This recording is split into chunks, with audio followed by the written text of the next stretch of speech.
képp koo xam ne bëgg nañoo topp bu abonné ci chaîne bi rek di Mbacke Kadior TV luñ dugal ci dana ko am en exclusivité.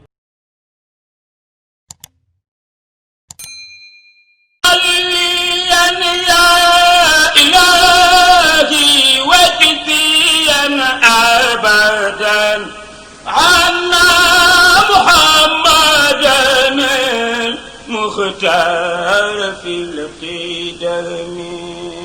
وصلي يا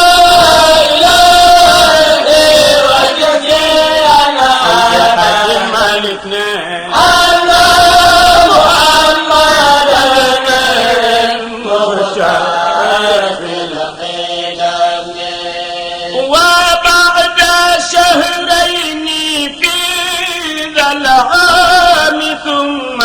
تخم. asalaamaaleykum mbokk yi yéen ñi nga xam ne yéen a baaxoo ànd ak chaîne bii di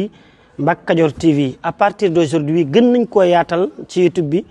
képp koo xam ne bëgg nañoo topp bu abonné ci chaîne bi rek di Mbacke Kadior TV luñ dugal ci dana ko am en exclusivité jërë ngeen jëf.